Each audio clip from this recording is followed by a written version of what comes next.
Friends, in previous lecture में हमने देखा था fitting of a quadratic curves के बारे में। वहां पर जो इक्वेशन था वो पैराबोलिक इक्वेशन था। अब यहाँ पर जो हम देखने वाले हैं वो इक्वेशंस है the normal equations for the curve y is equal to a plus b x square. मतलब कि वहां पर हमने जो नॉर्मल इक्वेशंस देखा था क्या था, parabolic a plus b x plus c x square. तो वहां पर वो चीज पैराबोलिक इक्वेशन है, तो वो यहाँ पर स्पेसिफाई किया है कि पैराबोलिक इक्वेशन। पर ये जो फॉर्मेट है कि y is equal to a plus b x square, the normal equation of a quadratic curve y is equal to a plus b x square, ये क्वेश्चन में स्पेसिफाई किया गया होगा तो ही आपको ये अप्लाई करना है, अदरवाइज ये अप्लाई करने की जरूरत नहीं है। तो अब इसके देखते हैं इसके नॉर्मल इक्वेशन क्या है, उसके बारे में हम देखते हैं। तो इसके जो नॉर्मल इक्वेशन है मतलब कि क्या करना है, समेशन मल्टीप्लाई करना है, summation y is equal to, अब a मतलब कि कांस्टेंट तो यहाँ पर n आ जाएगा, plus b into summation x square. मतलब कि हमने जो स्ट्रेट लाइन का इक्वेशन पढ़ा या पैराबोलिक इक्वेशन पढ़ा तो हम फर्स्ट क्या करते थे, समेशन को मल्टीप्लाई करते थे। सेम चीज यहाँ पर हमने समेशन को ही मल्टीप्लाई किया है। पर अब जो सेकेंड नॉर्मल इक्वेशन है तो यहाँ पर थोड़ा चेंज हो रहा है। क्या चेंज हो रहा है, यहाँ पर है a plus b x square, मतलब कि यहाँ पर जो सेकेंड इक्वेशन है वहां पर सीधा हम x से मल्टीप्लाई करते थे, यहाँ पर सीधा x स्क्वायर से मल्टीप्लाई करना है। तो ये इक्वेशन क्या होगा, summation x square y is equal to a into summation x square plus b into summation x raise to 4। यहाँ पर तो x था ही नहीं तो ये इंटू समेशन x स्क्वायर हो जाएगा, प्लस b इंटू स्क्वायर था तो सीधा रेज़ टू 4 हो जाएगा। अभी तक जो नॉर्मल इक्वेशंस बनते थे वहां पर क्या करते थे, फर्स्ट समेशन मल्टीप्लाई करते थे, देन समेशन x मल्टीप्लाई करते थे, देन थर्ड अगर हो तो समेशन x स्क्वायर, और जो फर्स्ट था वहां पर समेशन और समेशन x। पर ये जो y is equal to a plus b x square है, यहाँ पर आपको चीज याद रखनी है कि आप पहले तो समेशन से ही मल्टीप्लाई कर रहे हो, पर इसका जो सेकंड इक्वेशन है वहां पर क्या करना है, समेशन x स्क्वायर से मल्टीप्लाई करना है। तो ये थे इसके नॉर्मल इक्वेशंस। अब हम देखते हैं एग्जाम्पल में क्या है कि एग्जाम्पल कैसे सॉल्व करना है। तो first fit second degree parabola, यहाँ पर भी सेकेंड डिग्री पैराबोला था।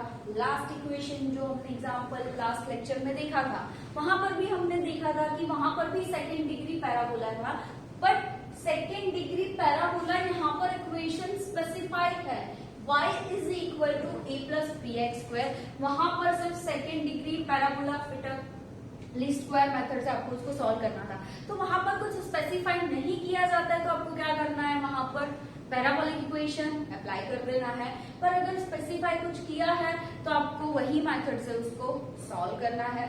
y is equal to a plus b x square to the following data. यहाँ पर कर्व फिटिंग में आपको x और y डेटा हर एक क्वेश्चन में गिवन ही होंगे। आपको जो फाइंड करना है वो कांस्टेंट वैल्यू ही फाइंड करनी है, चाहे 3 कांस्टेंट वैल्यू हो या 2 कांस्टेंट वैल्यू हो। मतलब कि जो नॉर्मल इक्वेशन आपकी जो कर्व है वो जो दिए गए वहां पर जितने भी कांस्टेंट वैल्यूज है वो आपको नॉर्मल इक्वेशंस के थ्रू वहां पर फाइंड करनी है। तो ये था क्वेश्चन, डेटा दिया गया है x और y, नंबर ऑफ इंटरवल्स कितने 1 2 3 4 और 5। तो इसका हम सोल्यूशन देखते हैं कि इसको हम कैसे सॉल्व करते हैं।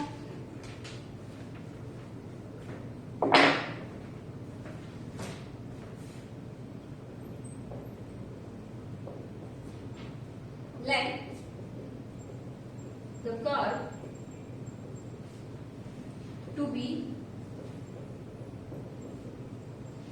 fitted to the data b, कौन सा इक्वेशन है, y is equal to a plus b x square, जो हमें इक्वेशंस में गिवन है। तो इसके नॉर्मल इक्वेशंस क्या होंगे, the normal equations are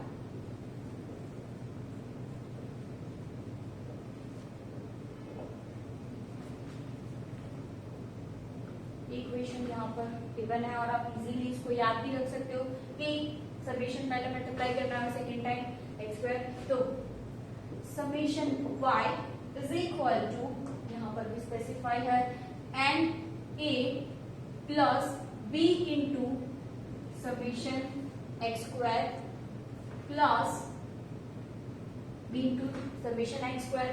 second summation x square y is equal to a into summation x square, अब हम सेकेंड टाइम सीधा एक्स स्क्वायर से मल्टीप्लाई करते हैं, plus b into summation x raise to 4। तो equation है, इसको नंबर दे दो, इक्वेशन नंबर 1, इक्वेशन नंबर 2, ये मिल गए 1 2 इक्वेशन हमें मिल चुका है। अब यहाँ पर जो वैल्यूज दी गई है, मतलब कि sigma y summation x square into y, तो ये वैल्यूज तो हमें फाइंड करनी पड़ेगी, क्योंकि हमें यहाँ पर किसकी वैल्यू फाइंड करनी है, ए और बी कांस्टेंट फाइंड करना है। तो ए और बी फाइंड करने के लिए यहाँ पर जो इक्वेशंस है उसमें सारी वैल्यूज पुट करते हैं, पर वैल्यूज पुट करने से पहले हमारे पास वो वैल्यूज होनी चाहिए, पर सिर्फ हमारे पास डेटा है एक्स और वाई का, तो उसके ऊपर से हम टेबल क्रिएट कर रहे हैं। Here n is equal to 5, and हमें 5 दिया है। फर्स्ट क्या क्या वैल्यू गिवन है, x और y। x क्या गिवन है, 1 2 3 4 5, देन y 1.8 5.1 8.9 14.1 एंड 19.8। देन क्या क्या फाइंड करना है, समीशन y यहां से मिल जाएगा n into a constant n हमने जो फाइंड किया, b into summation x square, मतलब कि यहाँ पर क्या करना पड़ेगा, हमें x का मल्टीप्लीकेशन करना पड़ेगा x square, then x square into y, ये लास्ट में रखते हैं, एक्स स्क्वायर यहाँ से मिल जाएगा, एक्स रेज टू 4, मतलब कि इसका टाइम्स मल्टीप्लाई कर दोगे तो एक्स रेज टू 4 मिल जाएगा, और last x square into y. तो चलो पहले एक्स स्क्वायर फाइंड करते हैं, 1 4 9 4 4 जा 16 5 5 जा 25।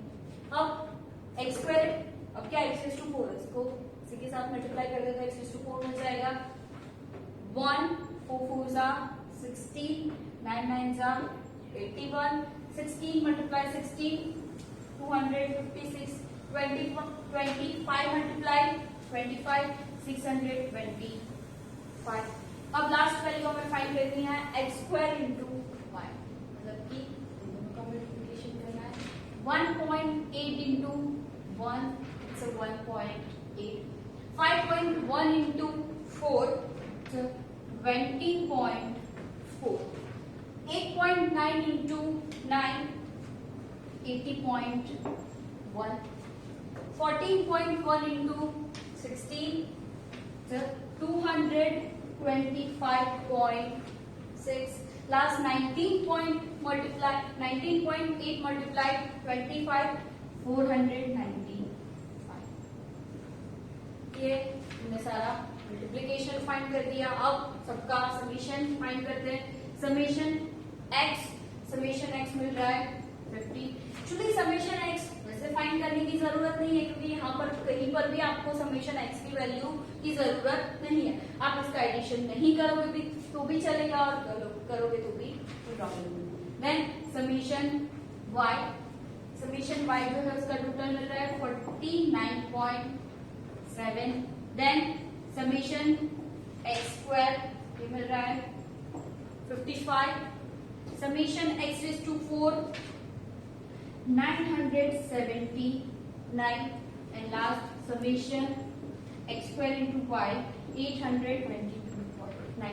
आपको एक बार ये चेक करना है कैलसी में, सिर्फ मैंने तो मल्टीप्लाई करके सीधा एडिशन करके यहाँ पर लिख दिया है, पर आपको सबका एडिशन एक बार चेक करना जरूरी है। तो भी आप यहाँ पर ज्यादा कैलसी का ही खेल है कि आप कैलसी कैसे यूज करते हो। एग्जाम में आपको कैलसी अलाउड ही है, उसके अलावा आप ये सॉल्व नहीं कर सकते हो, तो इसकी प्रैक्टिस ज्यादा जरूरी है। तो कैलसी का मैक्सिमम यूज करो एग्जाम्पल सॉल्व करने के लिए। अब वैल्यूज मिल चुकी है, ये सारी वैल्यूज हम इक्वेशन 1 और 2 में पुट कर दे, substituting this values in equation 1 and 2। 1 और 2 में वैल्यूज पुट कर दे। फर्स्ट समीशन y क्या मिल रहा है, summation y 49.7 is equal to n is equal to 5 into a, then plus b into summation x square 55 b, then summation x square y मिल जाए 822.9 is equal to a into summation x square मिल रहा है 55 into a plus b into summation x raised to 4 मिल रहा है 979 b। इसको ले लो equation number 3 and equation number 4। अब क्या करना है हमें यहाँ पर 3 और 4 ए बी की वैल्यू फाइंड करनी है। यहाँ पर 3 इक्वेशन नहीं, मतलब कि 3 कांस्टेंट नहीं है, सिर्फ 2 ही कांस्टेंट है। तो जैसे हम स्ट्रेट लाइन के इक्वेशन में सॉल्व करते थे कि दोनों में से कोई एक कंपेयर करो, मतलब ये दोनों को कंपेयर करके किसी एक की वैल्यू कैंसिल आउट करो तो इजीली दूसरे की वैल्यू मिल जाएगी। तो यहाँ पर या तो हम इसको 55 से मल्टीप्लाई कर दो और इसको 5 से मल्टीप्लाई कर दो, या तो इजीली हो रहा है कि यहाँ पर हमें 55 करना है तो मैं 11 से मल्टीप्लाई कर दूं तो यहाँ पर 55 आ जाएगा, तो इजीली सॉल्व हो जाएगा। अदरवाइज आपको कुछ समझ में नहीं आता है कि कौन से नंबर से उसको मल्टीप्लाई करना है, तो इसको 55 से कर दो और इसको 5 से कर दो, तो भी आपको सेम वैल्यू मिल जाएगी। इन शॉर्ट हमें यहाँ पर सेम वैल्यू बनानी है जिससे वो कैंसिल हो सके। तो आप कंपेयर करते हैं,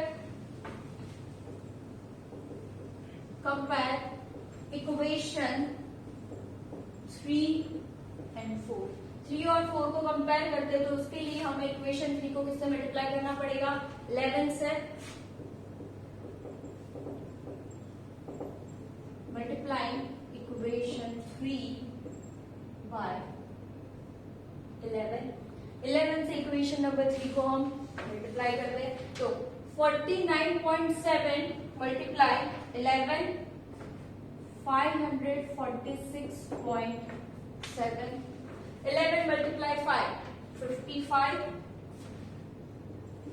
a, then 55 multiply 11 605 b। अब इक्वेशन नंबर 3 को तो मल्टीप्लाई कर दिया, इक्वेशन 4 को एज इट इज पुट कर दो। 822.9 is equal to 55a plus 979b। अब कैंसिल आउट करना है तो साइन चेंज करनी पड़ेगी। यहाँ पर प्लस साइन है, प्लस प्लस कैंसिल नहीं हो सकता, तो प्लस है तो माइनस, प्लस है तो माइनस, प्लस है तो कैंसिल हो गया। 546.7 minus 822.9 it's a minus 276.2 is equal 605 minus 979 minus 374 b। अब इसे b की वैल्यू फाइंड कर सकते हैं। b इज इक्वल टू, दोनों साइड माइनस है, minus minus plus 276.2 divide by 374, therefore b is equal to 0.7385। हाँ, यहाँ पर कितने भी डेसिमल या डिजिट आपको मिल रहे हैं, आपको सिर्फ 4 डिजिट तक ही कंसीडर करना है। ये मैं न्यूमेरिकल में हर एक टॉपिक में स्पेसिफाई कर रही हूँ कि पॉइंट के पीछे के कितने भी डिजिट दिए गए हो, आपको सिर्फ पॉइंट के पीछे 4 डेसिमल कंसीडर करके ही चलना है। और अगर इसके पीछे का नंबर मतलब कि 5 नंबर का डिजिट 5 या 5 से ज्यादा है तो आगे जो 4 नंबर का डिजिट है उसको एक नंबर इंक्रीज कर दो। ये हर बार हर टॉपिक में मैं स्पेसिफाई कर रही हूँ, ये चीज याद रखनी है। ये चीज हम इसीलिए याद रख रहे हैं कि सब में से ऐसा नहीं, आप 5 डिजिट भी कंसीडर कर सकते हो, 6 भी कंसीडर कर सकते हो। हमने 4 एक नॉर्मल चीज याद रखी है कि वो सब मेथड में एप्लीकेबल हो सके। अब ये हमें यहाँ पर b मिल गया है, अब किसकी वैल्यू फाइंड करनी है, ये इक्वेशंस के लिए हमें a और b की वैल्यू मिल गई, a वैल्यू फाइंड करनी है। तो हमारे पास ये दो जो इक्वेशंस है इसमें हम b की वैल्यू पुट कर दे तो a इजीली हमें मिल सकता है यहाँ पर। तो b की वैल्यू पुट करते हैं, सॉल्व इक्वेशन 3 तो लिख सकते हो put this value in equation 3. अब equation 3 क्या है? 49.7 is equal to 5a. 5a मतलब कि 5a तो हमारा कांस्टेंट रहेगा, जो a की वैल्यू मिली नहीं है, plus 55b plus 55.7385. Therefore 49.7 is equal to 5a plus 40.6175. 4 decimal तक ही कंसीडर करना है, मल्टीप्लिकेशन चेक करना है. मैं बार बार ये चीज बोल रही हूँ कि मैं डायरेक्टली यहाँ पर वैल्यूज लिख रही हूँ, आपको कैलकुलेट करते रहना पड़ेगा. देन अब ये प्लस है, इक्वल टू के साइड आएगा तो minus 49.7 minus 40.6175 is equal to 5a. अब इसका माइनस करो तो आंसर मिलेगा 9.0825 is equal to 5a. Therefore a is equal to 9.0825 divided by 5 is equal to 1.8165. ये हमें यहाँ पर मिली a की वैल्यू, ये b. लास्ट हमारा जो जनरल सॉल्यूशन मिल रहा है उसमें वैल्यूज पुट कर देते हैं. Hence the required solution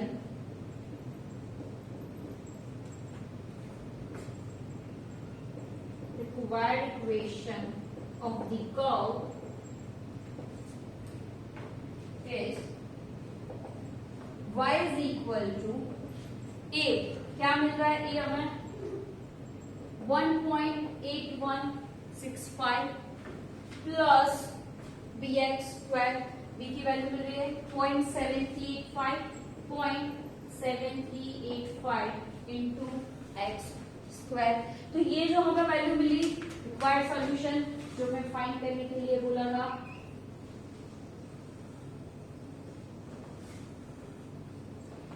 last general solution उसका मिल रहा है.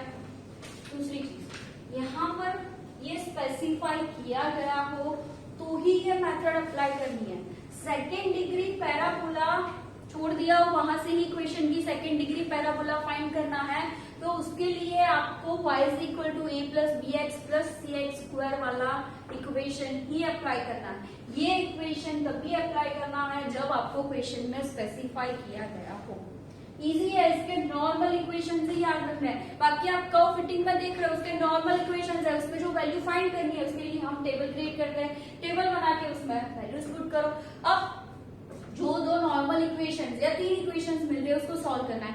उसको सॉल्व करने की बहुत सारी मेथड है. ये मैंने फर्स्ट लेक्चर में ही स्पेसिफाई किया था कि ये जो दो नॉर्मल इक्वेशंस है उसको बहुत सारी मेथड से हम सॉल्व कर सकते हैं, पर यहाँ पर मैंने जो बताई है वो एकदम इजी मेथड है. बाकी इसको आप गॉस एलिमिनेशन, आप जो फर्स्ट या सेकंड सेमेस्टर में पढ़े थे वहां पर आपने गॉस एलिमिनेशन, गॉस जॉर्डन, ये सारी जो मेथड पढ़ी थी उसी से भी आप इसको सॉल्व कर सकते हो. पर आप जानते हो कि गॉस एलिमिनेशन और गॉस जॉर्डन कितनी लेंथी मेथड, ऑलरेडी क्वेश्चन इतना लेंथी है, तो आप यहाँ से ये जो मैंने मेथड करवाई है वो इजी है. अगर इसके अलावा आपको कोई और इजी मेथड लगती है तो आप उससे सॉल्व कर सकते हो, सिर्फ आंसर सेम मिलना चाहिए. बाकी आप मेथड कोई भी अप्लाई कर सकते हो, इसमें कोई भी प्रॉब्लम नहीं है. अब 2 इक्वेशन हो, 3 इक्वेशन हो, कंपेयर करने के लिए कोई भी मेथड आप अप्लाई यहाँ पर कर सकते हो. ये था सेकेंड नॉर्मल इक्वेशंस फॉर. अब नेक्स्ट लेक्चर में हम थर्ड इक्वेशन इसका जो है y is equal to a x plus b x square के बारे में पढ़ेंगे.